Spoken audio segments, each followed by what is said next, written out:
Welcome back to Pastor Plek's podcast. I'm your host, Pastor Plek, and with me in studio once again is none other than my really sweet wife, Adrienne Plek and Adrienne. Adrienne, how are you? Good. I'm feeling really sweet today, too. So you are a little spicy. Uh-huh. How are you feeling? I'm okay so far. Okay. Give me a couple more hours. Let's see. Have you had coffee yet today? I have. All right. I ran 4 miles, too. Good for you. Right. I'm really motivated. All right. Now, the real guest, not that you're not a real guest, but the guest that we're going to be talking to today is none other than Jake Ridley. And if you don't know Jake, you definitely need to know Jake. Jake did our books way back in the day. Like Church 10, biz. when you were 12 12 years ago. Super grateful for Jake and the ministry he provided for us until he fired us because we had some crazy things happening in Africa that we couldn't really account for. And I don't know if You're we the could only account for them. client that we fired, by the way. What's that? You're the only client that we fired, by the way. So, I didn't ever know we were fired. Oh, yeah, we were fired. long story. I'm glad to know. That Full was circle. It all comes back around. Yeah, we did some creative accounting in Tanzania. It was a little because we owned land in Tanzania. Yeah. And it was a wild time. It's very traumatic for your bookkeeper to try to keep up with that. We couldn't keep up with that. So we're like, wait, what is this? Buying goats, pigs, corn? Anyway, it was a wild time. So Jake, I'm so glad you're motorcycle. back. Motorcycle. Oh man, trucks. I mean, we bought it all. I mean, it was. Might have had some financial anxiety at church biz. I don't know. Adrienne would not be happy about financial anxiety. Adrienne, do you want to talk to us about financial anxiety? I don't. Okay, that's good. All right, so the reason I brought you on here is one of the things that Jake does is you're a financial advisor. And who are you with? Astoria Strategic Wealth. Okay, so and the thing that I thought was cool, Jake sends out like emails, like everybody sends out emails that are really boring, and you put them in your spam, you don't read them. But Jake's actually caught my eye, and I actually read every one of them. Nice. So I actually find them interesting. Like I love it when you give like a medieval quote from somebody, and then you kind of show how the market fluctuated even back then and economic times throughout history. I actually enjoy all of it, and they're not way too long where you just want to okay, this does. What's the name of the company again? Astoria Strategic Wealth. Oh, that's cool. Yeah, very Story of Strategic Wealth. Named after like Jay Astor. I feel like Curtis Carpenter. There's a neighborhood would in New approve York called Astoria. Business. Okay, So that's where that it makes came sense. from. So I'm not from New York. Newsflash. Right. Yeah. So. It doesn't sound like you're from New York, Shocking, but Anyway. Well, so that's why I after I started reading that, we started talking at the football fields or soccer fields or whatever they are being used for at the moment. Multi-use. Yeah, multi-use fields. I was like, Jake, man, I definitely want to have you come on the podcast because I feel like you've got a lot to offer. And so as we started talking, we really kind of want to get into 3 areas. One, just generosity is one of the things that you sort of, as you manage people's wealth, one of the things you're trying to challenge people, especially Christians, is to how to give generously. And that's something that churches need to talk about, because in general, we just either shy away from it and we don't talk about that, or we just kind of go, give your money today. That's kind of there's spectrum of talking about money. And then secondly, we want to talk just about a general biblical approach to money in general, not just giving, but how to steward the wealth that God's given you. Yeah. And then finally, I as a personal bias, I want you to give me free financial advice as a pastor. I want to talk about how pastors we have a unique, if you're not familiar with pastors, have the weirdest, and I probably made some mistakes I probably need to correct based on some advice I was given 12 years ago by certain people. Anyway, so we're going to talk about, that's kind of the direction I want to go. So, Jake, let's talk about generosity in general. You told me recently you got a little generosity get-together. How'd you even come with this generosity? Was it like, hey, guys, let's talk generosity? So it was a member at Hill Country Bible, which is where we go, Lakeline, and one of the members is super passionate about generosity. His name's John Jonas, and he was a Dell employee and just had his life changed by generosity, and just when you say his life changed, he started giving first, then Jesus, or it was. Yeah, I don't know the exact order of it, but just and putting words into John's mouth, but his focus was on money as a Dell executive, and really felt God calling him to give, and just saw God release his control and his love, for lack of a better word, for money, and wants other people to experience the love that he has for God through generosity. So, so it's helping others, experience the same journey that he's experienced. And so did he call a meeting, or how that come? So he's in the middle of coming up with a curriculum to help churches and members of churches become more generous. Yeah. And so it was really an exploratory conversation he invited some people from the church to just kind of vet, like, hey, this is what I've got in mind. Here's some ideas. Here's some, biblical principles.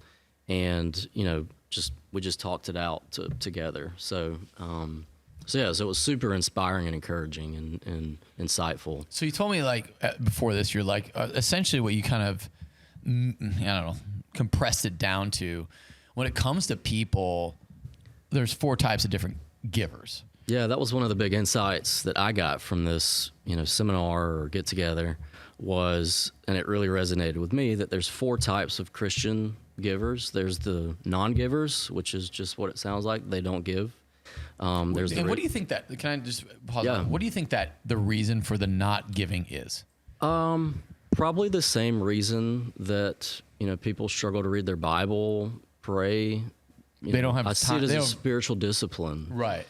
It could be financial, like they're just don't have a place in their budget but when I say giving, I'm not even referring to a 10% tithe. I'm just talking about giving, like to $1. the church, $1. Right. Yeah. And so I would say it's not usually, like, most people, even if they're in, debt, they can give $1 right to the church. So it's usually either they just they don't know, they're new Christians and they've never been taught that. Right. And I think so. Adrienne, you grew up in a Christian home that was pretty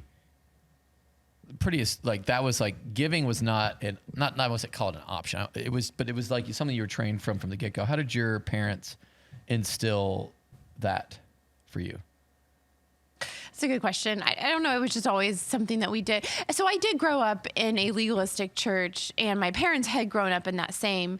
And so there was definitely. You're not referring to Hill Country. You're talking about before Hill Country. We were raised Church of Christ, and Church of Christ is very, just very legalistic. And there's a little bit of theology that would suggest that there is a direct correlation to your obedience and your salvation. Mm-hmm. And so I think but it was pretty effective for creating some great tithers and creating a great habit. I mean, this is where you can criticize all day long, but at the end of the day, like, I don't know anyone that has a more faithful, like, giving, prayer life, Bible reading life than my parents and my grandparents. So there's you fruit criticize from that. It all you want, but man, there's a lot of fruit from that. It was effective, and it's a sad strategy to get effectiveness, but I think it's actually kind of cool once you have the discipline just instilled in you, and you've seen the blessing. Like, this is the great thing about God is, like, but when you were in middle school, you didn't have that fear part.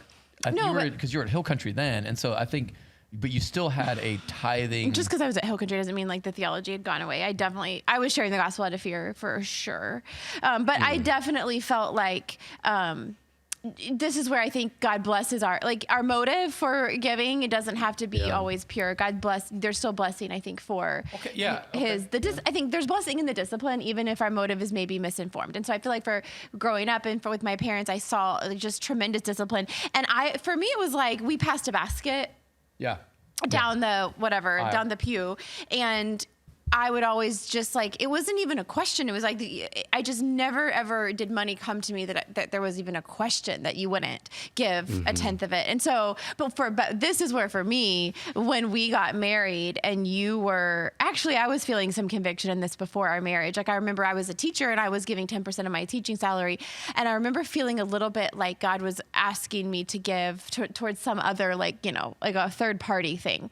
Right. I think it was maybe a friend that was a missionary or something. And I was like, well, I have to subtract this from it was very mathematical. Like, this is, my tithe was not going to go over 10%. Right. And so this can only fit in this certain way. And the thought when I married you of, like, we're just going to, like, throw 10% to the wind, I was like, like, that was mortifying because there was no faith in my discipline. It was just kind of anyway. So, but that's really not, But you were trained. I think that's the thing. I was training, You were trained to, like when you got your first paycheck from HEB. There was not a question. It was like, Did they have to tell you that? No.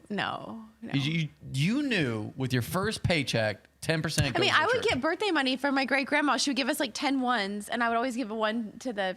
I mean, it was since I was like 4. I was like, oh, here's my $1 for the church from the $10. Yeah, we're behind the curve on that stuff. Yeah, our kids are. Yeah. Okay, well, oops. We're screwed, you know? Oh my God. All right, sorry. Go back. So, sorry, but Jake. that's to your point. Like you asked about, the no giver. Yeah. Like I think just like any other, I think it's a spiritual discipline. And I think just like, you don't wait for the right motives to start reading your Bible, or you'd never read your Bible. Right. Or pray, so starting giving, like just start giving, not talking about tithing, but just start giving to your church. I think not to get too into the theological weeds, but I think Paul provides pretty practical reasons for giving to not muzzle the ox. Right. Like if you're plowing behind an ox and you muzzle it and it can't eat, then you don't have an ox for much longer to plow behind. Right. And so he says to provide for those physically who provide for you spiritually. And so if you're getting a benefit and you're being, loved and shepherded by your church, then I think it's good to give, or otherwise you won't have a pastor to provide that. Like it's a pretty practical, reason. And so there's the no giver, there's the reluctant giver. So they give, but they really hate it. Yeah. Then the third type is a dutiful or a willful giver. So they're not cheerful, but they do it out of duty, which it kind of sounds like. That was me for sure. And that's how I am for the most part, is it's a dutiful. And then the fourth is a cheerful giver. And so I just think there's different approaches for different, like, you can't just give a blanket, like, you need to give, right? Like, if, the stats are 30 to 50% of church members give. Right. Right? And so you're excluding, roughly half of your church that already are giving, but they may be reluctant givers, they may be dutiful givers, or they may be cheerful givers, and just helping shepherd them through that and become. I'm not sure if you have become a cheerful. I'm not sure if I'm allowed to ask. Yeah, you can. You can ask. Have you gone from a dutiful giver to a cheerful giver? So this is what I always say to this is, I firmly believe, I read The Treasure Principle back before our first giving campaign, and that book really wrecked me because it, Treasure Principle was I don't really read books in general, and so it was a big deal that I read it, but it's very small, and it only took maybe a couple of hours, and it rocked my view of giving because it presented giving as this honor and this privilege of partnering with the Lord in the kingdom, and I was like, whoa, this was like, none of this was ever on my mind when it came to giving, but what was cool about it is we had been married, I think, probably about 5 years at that time, and I had always told people, like, I do believe I'm receiving the blessing of generous giving because I'm married to Chris, even though I'm annoyed and irritated that he's giving the amount that he's giving. Yeah. I really do believe that I still am a part of the blessing. And so that was softening my heart. So my heart was being softened over time by that. But I was also like, kind of critical too of Chris, because I'm like, well, this is unwise. Like, obviously you're not using wisdom. I really believed that. Yeah. And so when I read The Treasure Principle, I was like, shoot, it's telling you not to live in wisdom when it comes to generosity and giving. And it just so messed my worldview up when it came to like finances and the kingdom of God. And it helped, and it gave total validation to Chris's mentality that I had been kind of yoked to, that I then kind of decided to throw up my arms and be like, okay, I'm wrong to be angry and bitter and resentful by his giving strategy, but I'm not yet able to say I'm like cheerful about it. Yeah. And I think that, and I honestly feel like I'm still there a little bit. Like I threaten when we have marital arguments over money. I'm like, well, it looks like you're gonna have to stop. Oh yeah, it's usually whenever we can't afford something, I need to just take it from the giving. Yeah. Because he likes to add a percentage every year, which and I'm over here and I'm like, I have some questions about the motive. I have some questions about all of this, and I'm just like, okay, well look at you. This is the Lord, like, shutting you down on your. And I'm like, and who am I, right? Who am I? My judgment, my sin, my selfishness. I totally agree. I mean, I think just providing the space to talk about like that kind of thing. Churches could not do a better job. Not hammering churches, but just providing that space to talk about those things. Like, where does faith and wisdom. Right. Like, how much giving? Is there too much giving? Like, because if you take some of the, like, yeah, there's a faith principle, obviously, in giving. But if you do like me and you take it to its logical, so I should be giving 100%, or otherwise I don't have enough faith, Right. that God's going to provide for me. And so just having some space to talk about those things and wrestle through the way that those things and the guilt, and then you add, I mean, that's the secret weapon that the church has, right? And that's like one of my big convictions is, to not be driven by guilt, but by passion and conviction. Right. And so just having space to talk about that and because again, you've got these different types of givers, and I've seen it in my own profession that there's some clients that I have that, we see their charitable giving from their tax return, and, they don't give very much. But then I have other clients that, I was literally meeting with one a couple months ago as a doctor, has a very, very high net worth. And, he broke down in tears because he felt the responsibility of the wealth that he had, and he wanted to be a good steward of that money. So that's just a different conversation and requires a bigger space to address than just you need to give to the church. Right. You need to give 10%, and then that's it, because like it's people's hearts that you're shepherding, right? And generosity is a big part of that. So I think my soapbox. No, I think where this starts, and that's why I asked Adrienne earlier, is like what, you got a discipline that got you to like the 10%, and I come around and I'm like, let's do 1% more every year, and you're like, so right. For me, as one who kind of came into like owning my faith at really 22, that's when I started giving.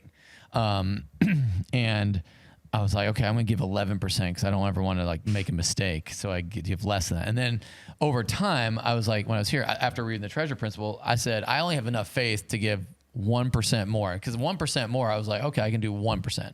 And then the next year I was like, okay, we survived. Let's do one. That was the whole Malachi 3:10, bring the whole tithe in the storehouse, that there may be food in my house. Test me in this as the Lord of hosts, and see if I not open the windows of heaven and pour down for you a blessing till there's no more need.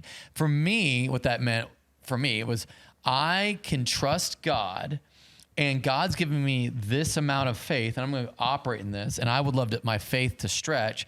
And so as we've given more, there hasn't been, and I don't want to say that there's not going to be a change in your standard of living, like as if like, right. Yeah. Cause I don't want to, I'm not name it, claim it. But when I think you told me this, which I think this is the funny part of the year, is like, if you have a need, why don't you ask God for it? And so, when it came to giving, and I think last year when our kids made it rain in our garage from the upstairs bathroom, and then when an air conditioner went out, and I was like, okay, we hit like 3 huge financial expenses at the beginning of the year, right when we had added a percentage, and that was nerve-wracking.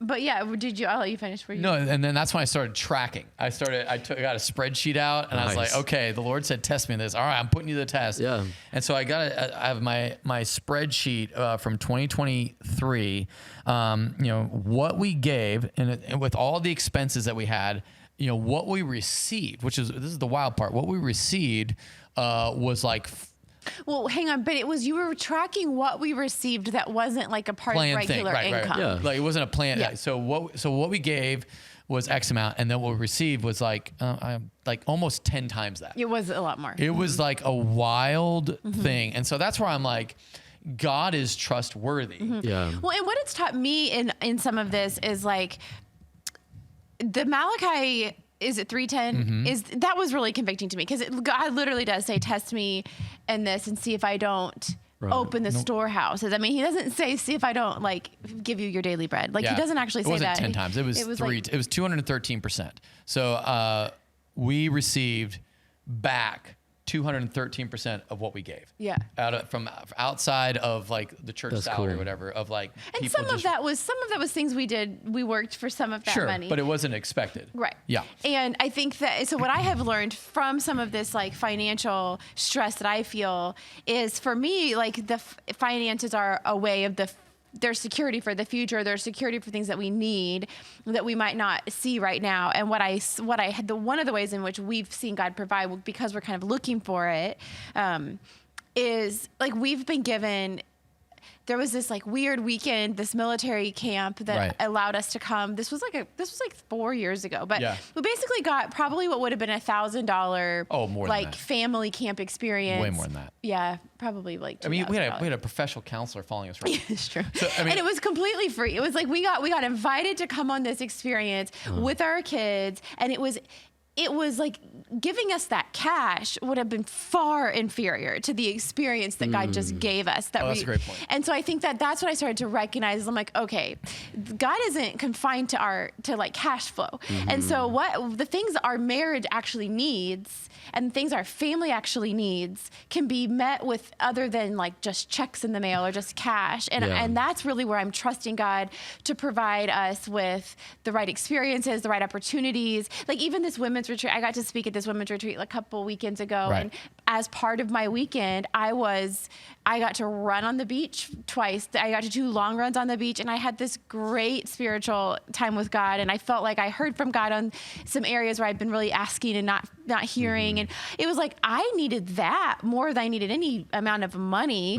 But yet I left with $500 that we weren't planning on that like really helps. But it's just, it helps, I think, by giving to a place where I feel nervous. What I've seen is God provide not with cash, but with opportunity and actual provision for the things that our family and our life are way bigger needs. But I mean, like I said, when last year we wanted to get a new car because my car was dying. Yeah. And there was a part of me that had a little bit of pride, like, look how crappy my car is. I know. And then I was looking for a used truck that was. You can't get too nice of a truck with being a pastor though. You can't. But here's what happened. Here's what happened. Right.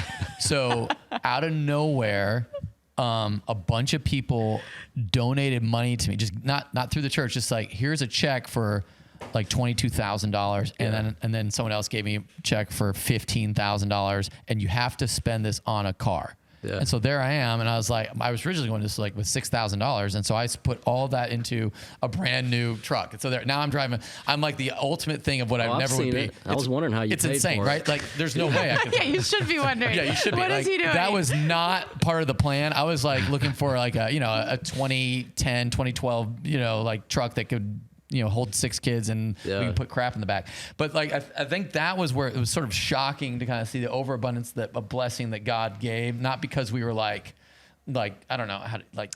It was unexpected, and it was a huge blessing, and I don't have a huge explanation for it, but I just feel like God has provided sometimes with cash flow. And God put that on the hearts of one of our elders, who put it on the hearts of a bunch of, so it wasn't like one person just came and dropped a check. It was like a bunch of people came. But I think in looking for God's provision, I guess for me, what I've seen is, and what's helped me be a more cheerful giver with money is I'm like, okay, my needs are actually not all financial. They feel financial.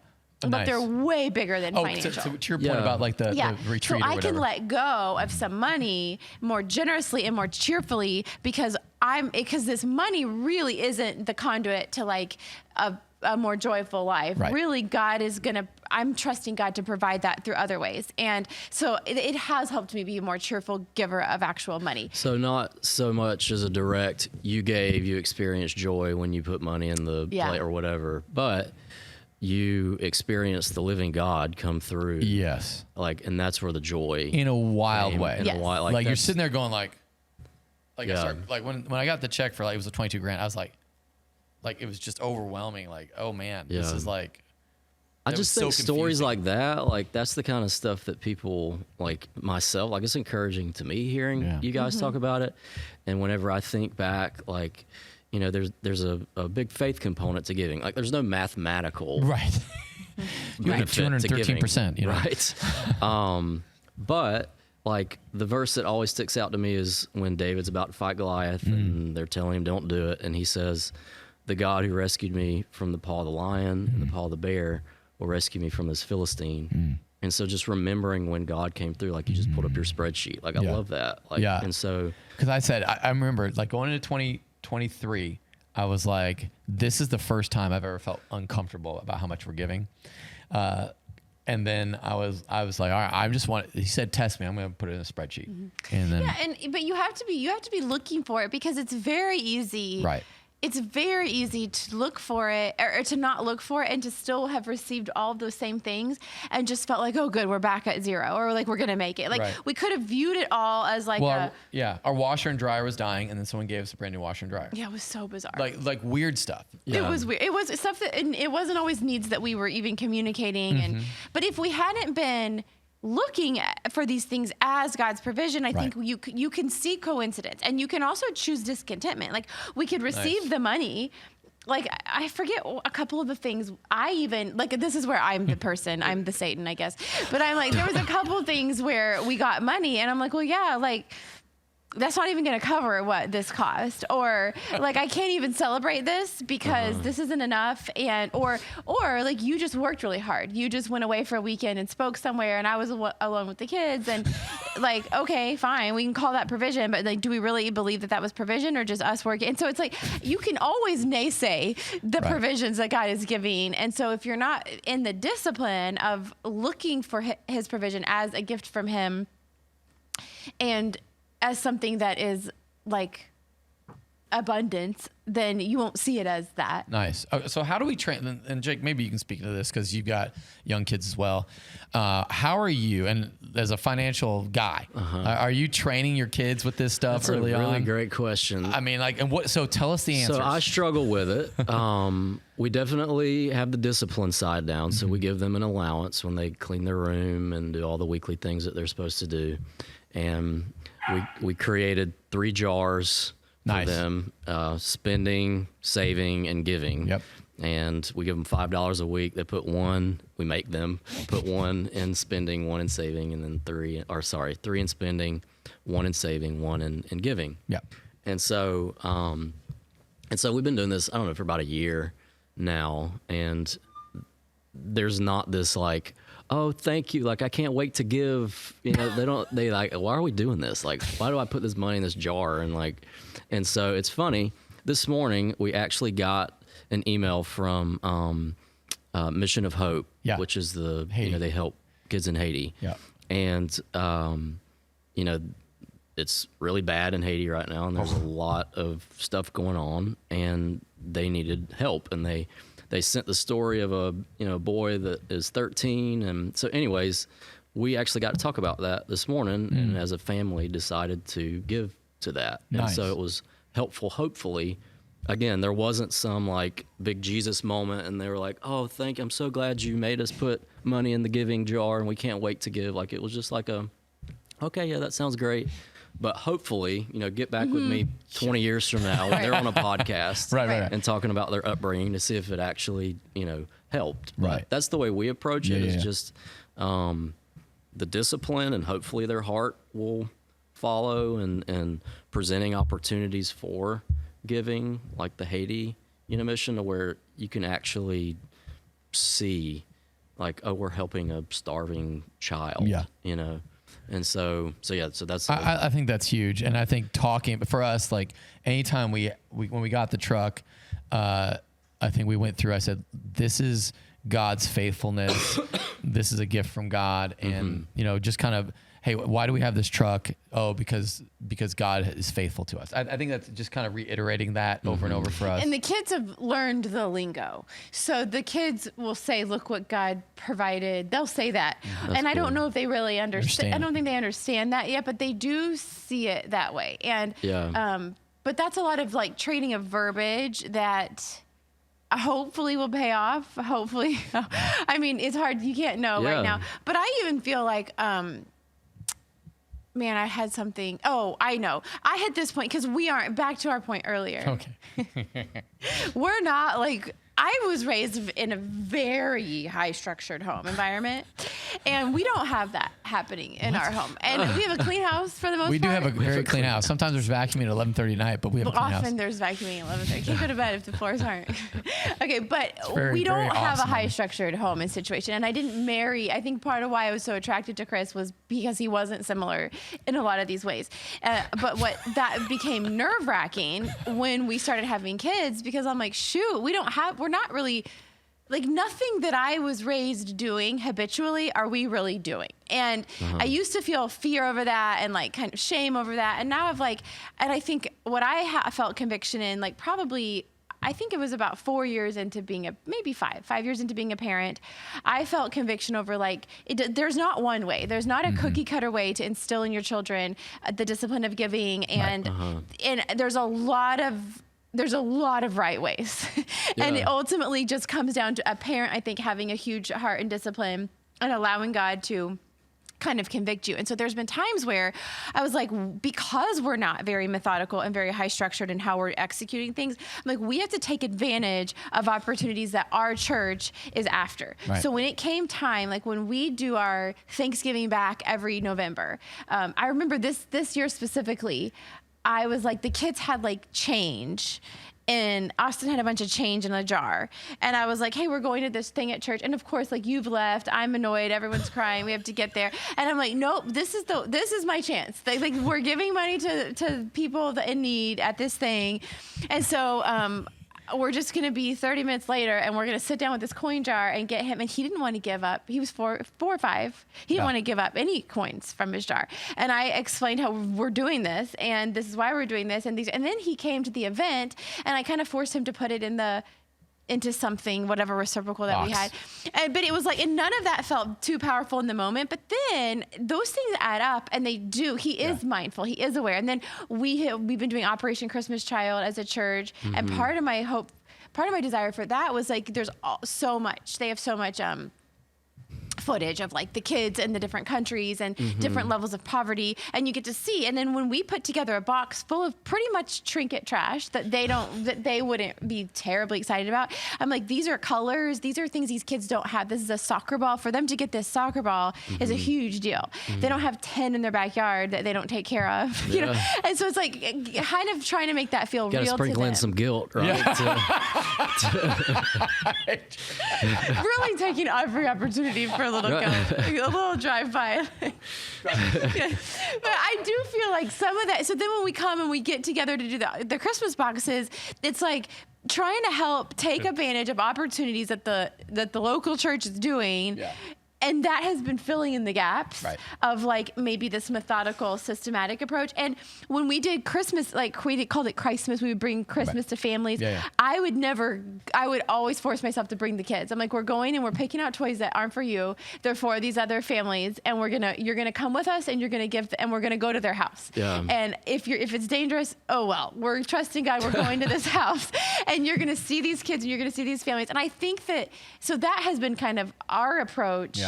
Has just been like, it's not very methodical. It's not as systematic as I would like, but I feel like God is showing up in those moments and using them, and that there's fruit in just kind of living your life intentionally. All right. So I want to go from that back to you, Jake, moving people. I don't know if there's a right way to put this. Like, hey, I'm a reluctant giver.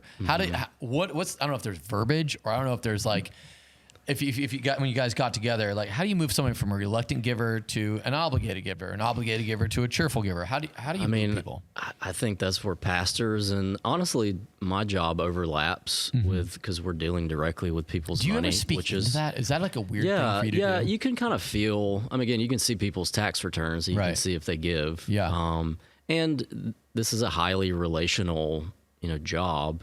And so, so you get to know people and you pick up on like, this is where we go to church, and you can kind of like pick Does that up. cross a line though? I mean, if you're like, hey, so I noticed your net worth's like $1 million. You just gave like $5,000. So no, I have not. I haven't been that bold. Right. I mean, but you need to give more. Yeah. I haven't done that, but to your point, like it's a heart thing. Yeah. And so there's not it's a shepherding. Right. Like there could be, is it fear?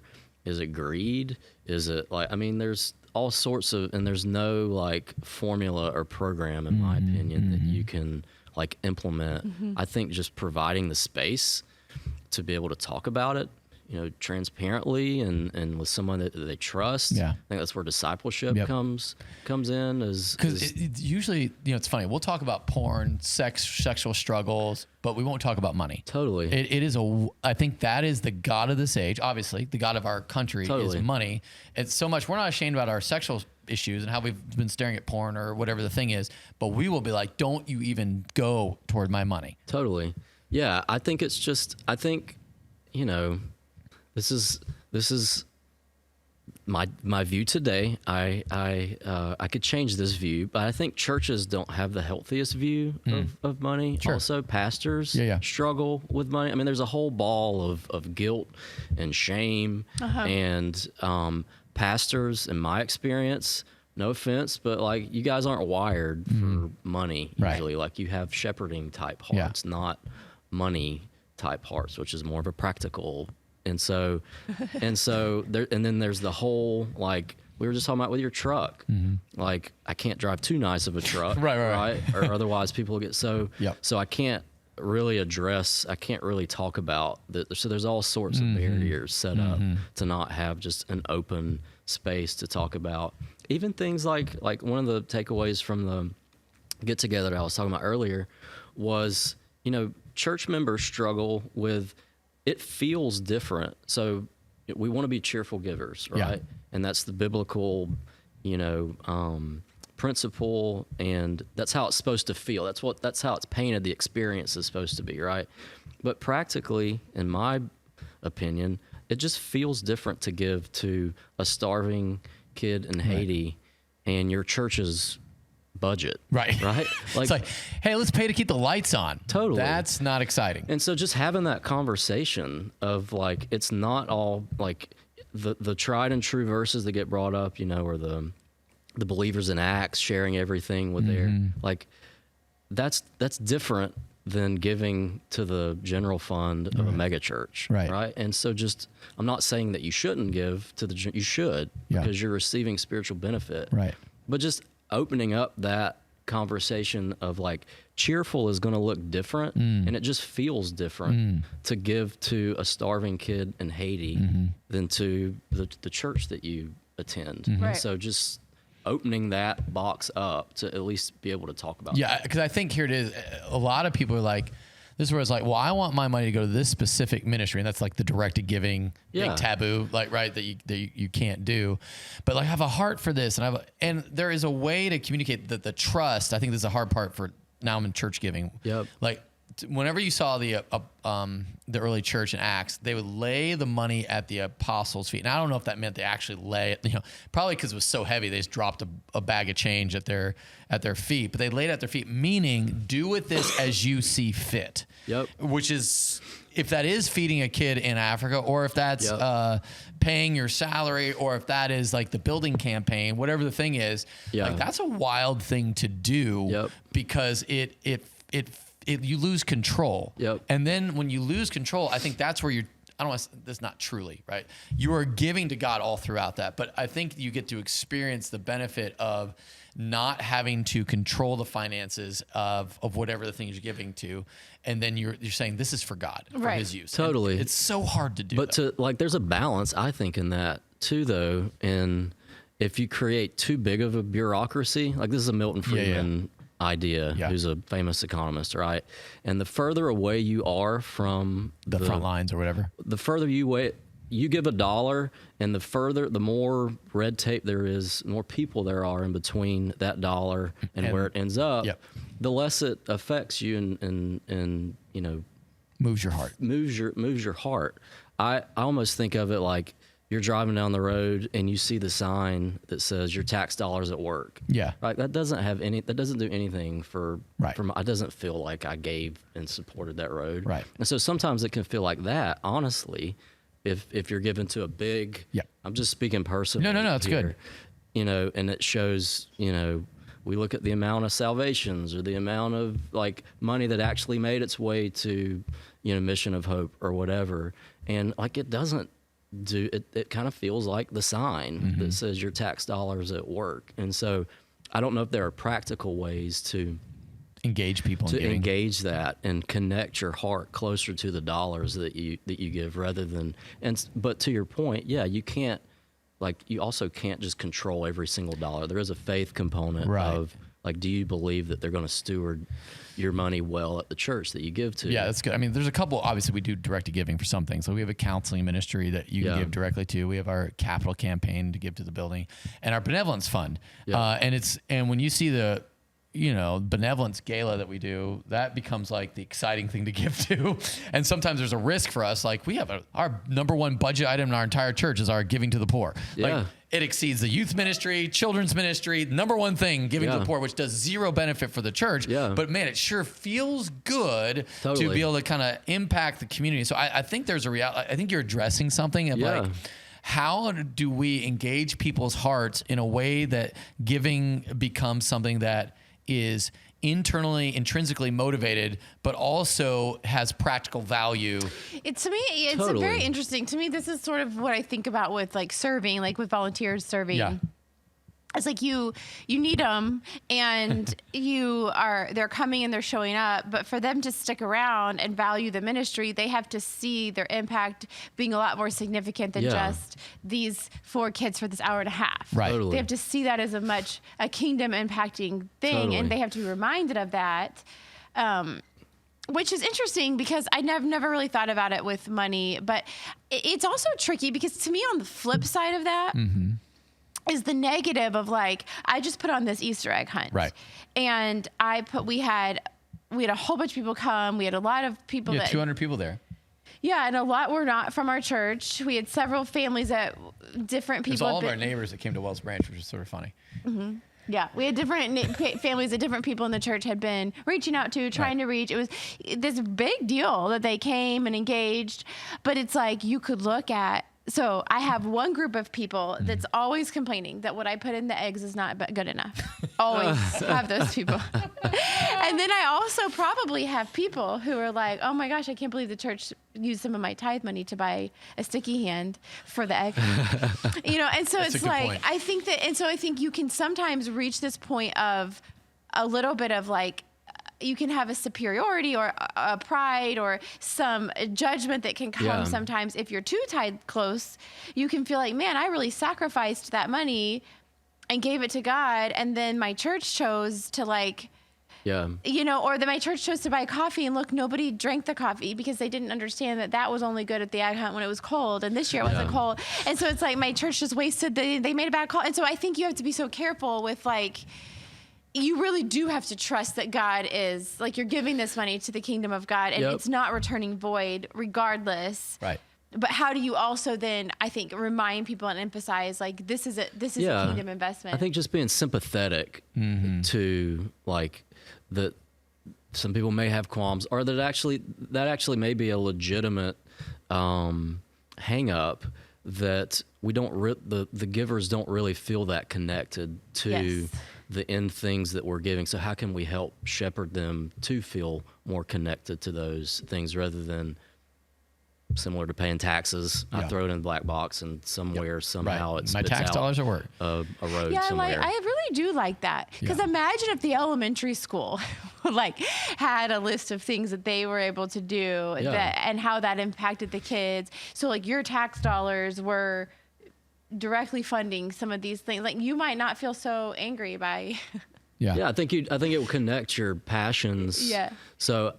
Yeah, I think connect your passions with. That's how you're moving people. That's how you're moving people, and like I get it. This is what I did for 5 years was accounting for churches, and so trying to connect every dollar that somebody gives to the thing that it like is not 100% practical. Right. And so, but just ways of trying to move the needle to do that. All right, let's I want to shift to like just a approach to money. Cause this is your bag right here. Like this is what you do. You help people steward wealth well. Now, what's your approach to money? Are you a Dave Ramsey guy? Like, give me oh boy. This is anytime we say Dave Ramsey, it's going to go it's like a cottage industry. Hating on Dave Ramsey is like, there's a whole industry of people that hate on Dave Ramsey. And is it like the ultimate clickbait? Like how Dave Ramsey's wrong. If you want to get clicks on LinkedIn or I'm not on any other platforms, but TikTok, I hear, Instagram, whatever. Yeah. Like you hate on Dave Ramsey, right? And so I really like Dave Ramsey.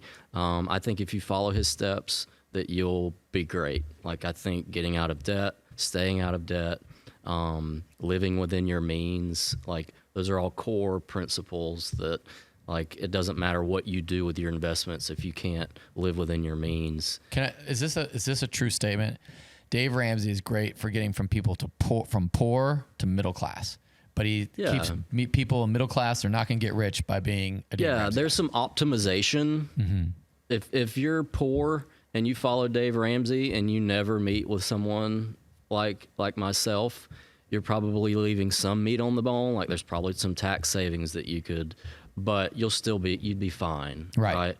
But from an optimization standpoint, there's things like his, investment returns, are not, realistic. He says 12% over time. I think if you're in a mutual fund or something, is that right?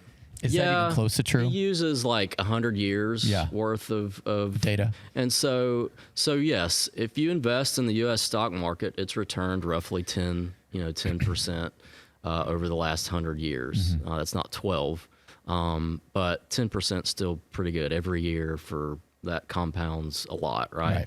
But the catch is you have to stay invested, right? And so that's through the Great Depression. That's through World War II. Right. That's through COVID. That's through 9/11. 2008. That's through 2008. When your portfolio drops 80%. So you put $100,000 in the S&P 500 and the Great Depression happens and that 100,000 is now 20,000. Like you're not tempted. Like most people are going to wave the white flag and get out, right? Yeah. Or 2008. Your $100,000 turns into $50,000, or $50,000, a 50% drop, and so the key is you've got to stay invested, and I think that's probably where he is not realistic in terms of people's behavior of being able to stomach that type of risk, right? Or a lot of people don't need that level of risk. So what do you mean by that? If your goals, so risk and return are linked at the hip. If you want a higher return, you've got to take more risk. There's no free lunch, right? And so some people, if their goals and their needs in retirement, for example, are relatively modest compared to the assets that they have, then they don't need 12%. If they need 4% to achieve their goals, then why take the risk of 12? Why risk being down 50%, at any given point? At any given point, when you could risk, a 60-40 would have been down 60% stock, 40% bond would have been down half that, 25%. Right. So that feels way different than 50%, right?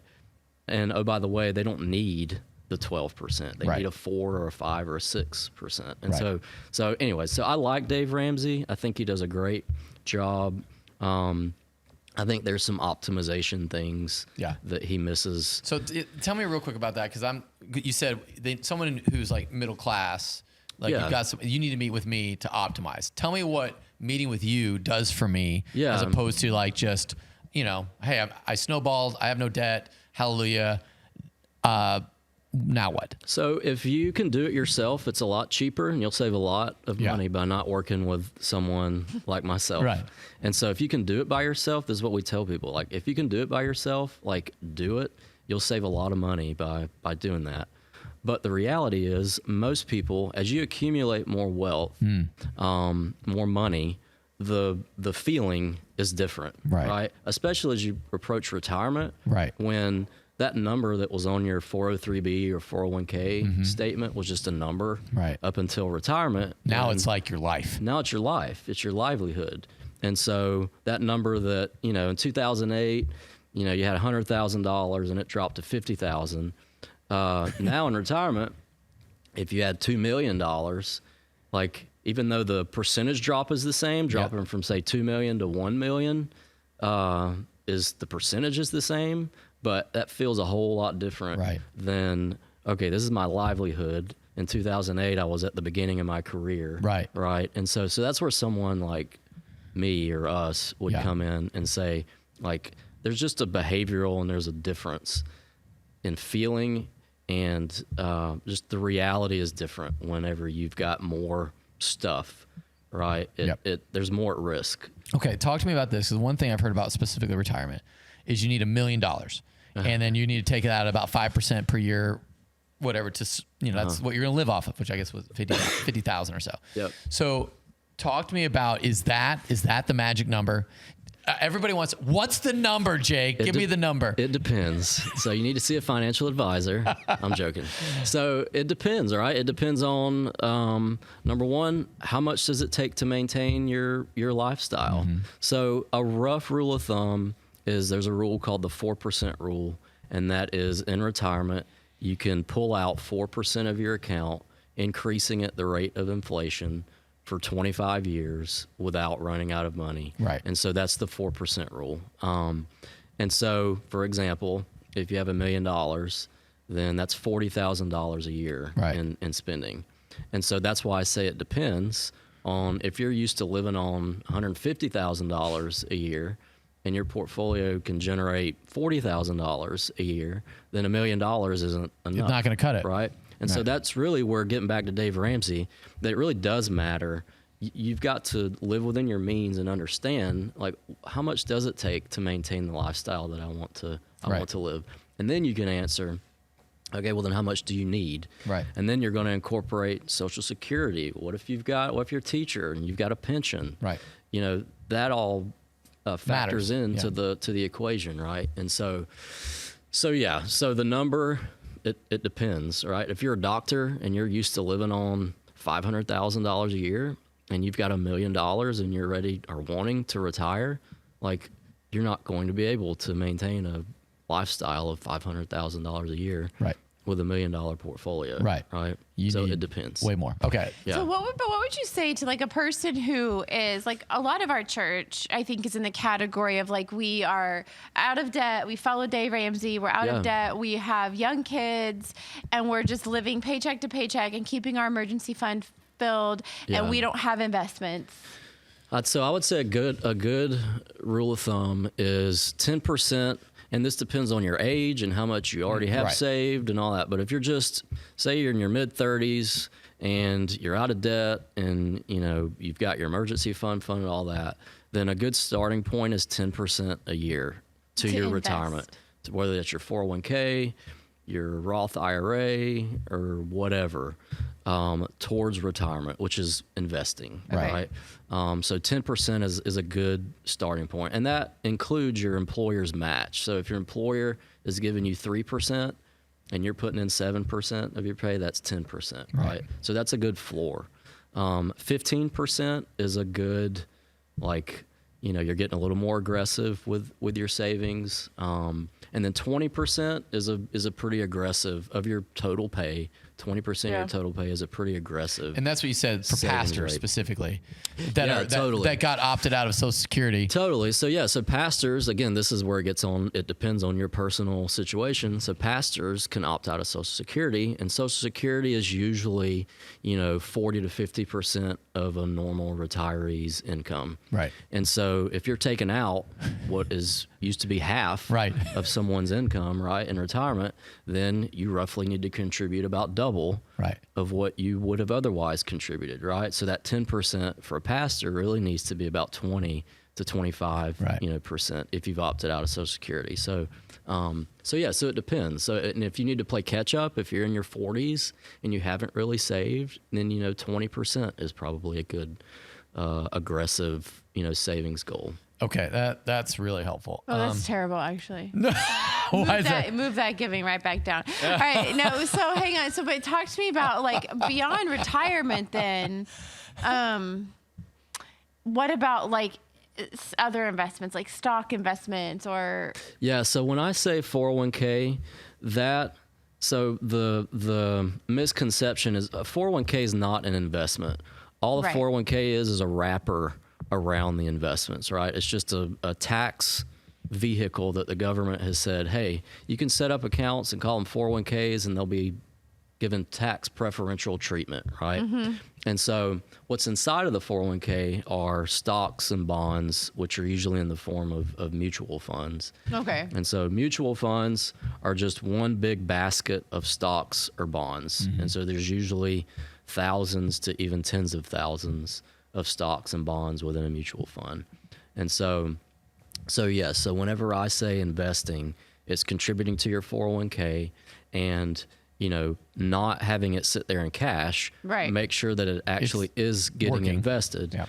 A great starting point is what's called a target date fund for if you don't have any real strong, there's probably 80% of folks would be perfectly well served with what's called a target date fund. And all that is it's several mutual funds in one wrapper, and they reduce the risk of the portfolio as you get closer to retirement. So that's what the target date is referring to. So if you're, wanting to retire in 40 years, then there's probably a target date 2065 fund. Right. And so it's going to be most likely in 100% stocks. So real rough way I think of it is stocks are the engine of your portfolio, bonds are the brakes. So stocks are going to go up and down more. Bonds are going to be a little more stable and provide less risk, but also less return.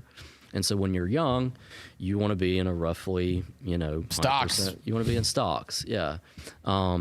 And so that's what a target date fund will do. And then as you get closer to retirement, it'll go from 100% to 90% to 80%. So when you get to retirement, it could be, 50-50, 50% stocks, 50% bonds. Yeah, that's really helpful. All right, so let's talk pastors for a second, because so if you didn't know this, pastors get out of Social Security because they can if people ask them. Right, we can't. And so I thought it was a great idea because I didn't know any better. What would you say to me now? Like, because I guess 12 years ago, yeah, I opted out. So what I would tell young Chris Plek is I would show you the form that says you have to be a conscientious objector. Like, this is a moral.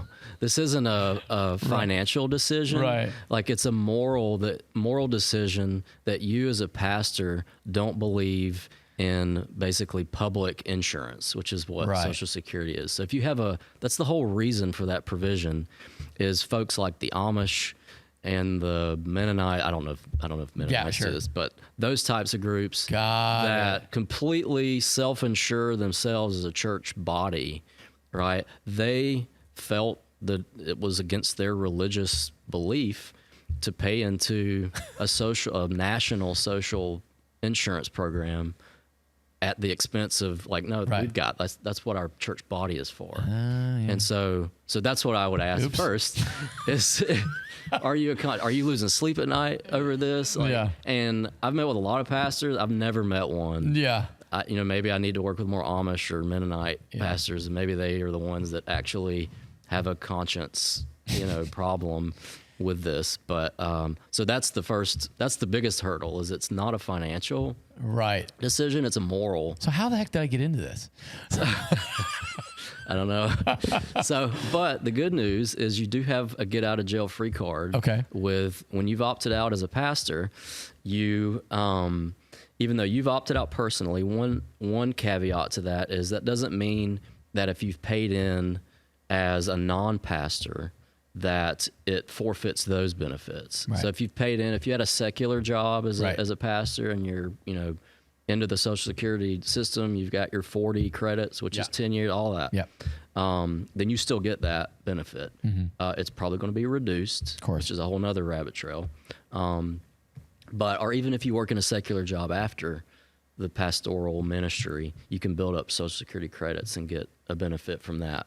And so that's number one. But number two, if you never pay into Social Security at all as a pastor, but your spouse has paid in, so they have the 10 years basically of Social Security credits, then you can get what's called the spousal benefit. Even though you've never paid in at all, you can get what's the equivalent of half of their benefit. So if your spouse is entitled to $2,000 a month, you as a pastor never paid a dime into Social Security, and you get to retirement, you can pull the spousal benefit, which is $1,000. So she would get $2,000, and I would get $1,000. Yes, even though you never paid a dime into it, because the spousal benefit we're really getting into Social Security. Am I getting Social Security? Yeah, we're paying in for Social Security right good now. for us. Yeah. So you just got to last 10 years. So if you have Social Security, then that's your get out of jail free card. And it's funny because, again, we're getting way into the weeds. This is Social Security history.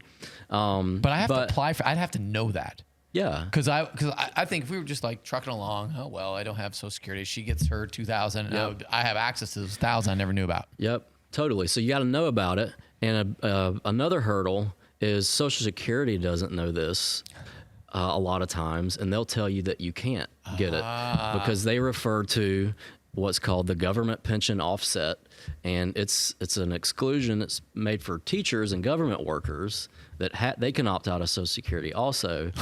And it's the most convoluted thing ever. Anyways, I think we've lost all of our listeners. No, but this is fascinating. Unless we're talking about a retired pastor. Yeah, he's like, what? Tell me the answers. I got it.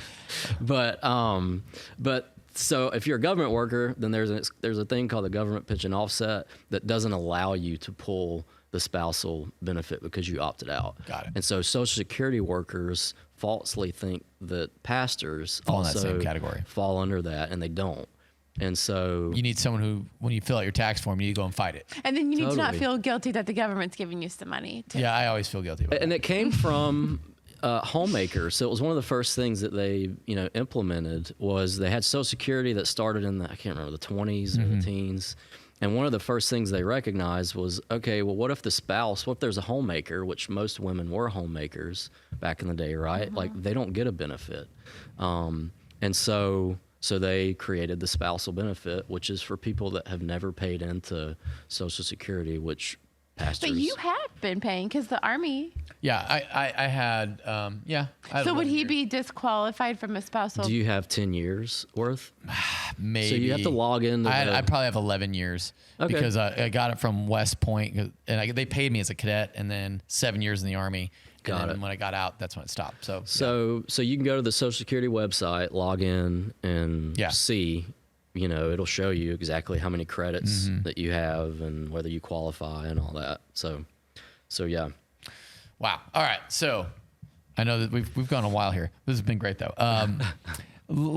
Talk to me, like, let's say someone's like, hey, I love all the things you said.